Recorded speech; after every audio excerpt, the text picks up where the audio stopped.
My name Edmond Yakani, Executive Director of Community Empowerment for Progress Organization, known as SEPO, a South Sudanese organization.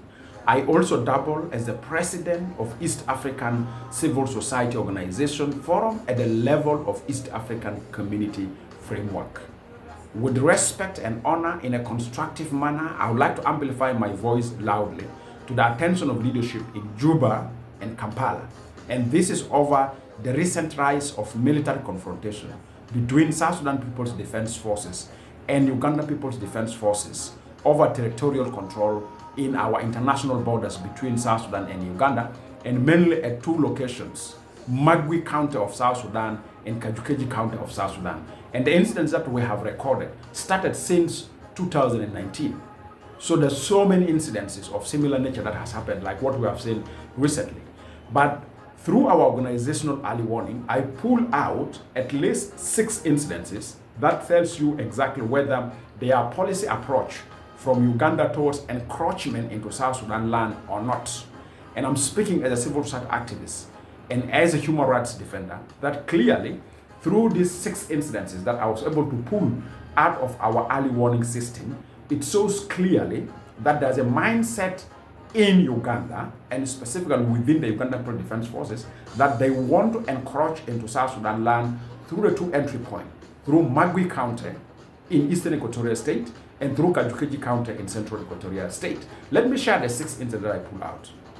One outstanding incident is that on the 29th of July 2022, the government of South Sudan, the government of Uganda, following encroachment of UPDF into Magwi, where they clash with SSPDF, hold a conversation with the Ugandan President, His Excellency Yoweri Museveni, Special Envoy to South Sudan, Betty Ayile. And the discussion reached to the level that they must respect the traditional international boundaries. But unfortunately, these particular discussions outcomes were violated also by the Ugandan People's Defense Forces through what? On 20th September 2023, 14 South Sudanese were detained as prisoners following youth from Bori, Boma of Kajukeji County, arrested Ugandan youth and Ugandan people who are logging and burning charcoal within the territory of South Sudan in Bori, Boma. The another incident that happened was on 29 September 2023, Ugandan troops reportedly set a base in Bori. The another incident is the 5th October 2023, Kajukeji called for opening of a border between South Sudan and Uganda. This is following a clash between South Sudan People's Defense Forces and UPDF after UPDF attacked South Sudan People's Defense Forces. Another incident was on the 4th of November 2024. South Sudan, Uganda and Kenya, through facilitation of East African Community, within the spirit of regional integration, facilitated a peace deal which was signed among the communities of these 3 countries, South Sudan, Uganda, and Kenya, for peaceful coexistence.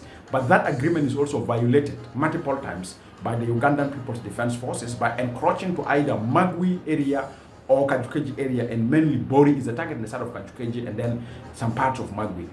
And another incident happened was 11th August 2024, where UPDF detained 6 South Sudanese in Bori County, where the UPDF claimed Bori is an area belong to them. And we have seen similar incidents happening at the border of South Sudan and Uganda, and why we have seen even construction of infrastructure from Ugandan side encroaching into South Sudan land and claiming that South Sudan land is their land, while the encroachment is undermining and violating the traditional international borders between South Sudan and Uganda. And we have seen the recent one which happened also in Bori. So if we see there's a clear policy strategy from Uganda towards annexing or encroaching to take some land of South Sudan through Bori, Boma of Kajukeji County. And the same attempts are also geared towards Magwi, and already we know that they occupy some land in Magwi for farming. So I would like to call upon, with respect and honor, the leadership in Juba and Kampala, that this issue must be taken up seriously, because we are worried that soon our communities at the border of South Sudan and Uganda, specifically the entry point of Magwi and Kajukeji, may be heavily militarized. And you may see soon merging of militia groups there. And this may close the borders.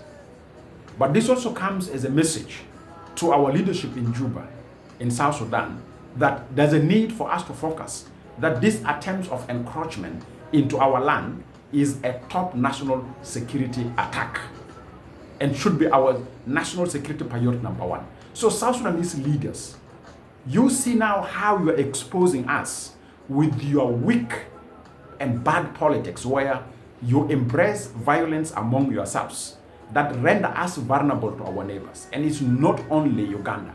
All our neighbors are encroaching into our land. So should your leadership currently in power be a tool of where makes our neighbors grab our land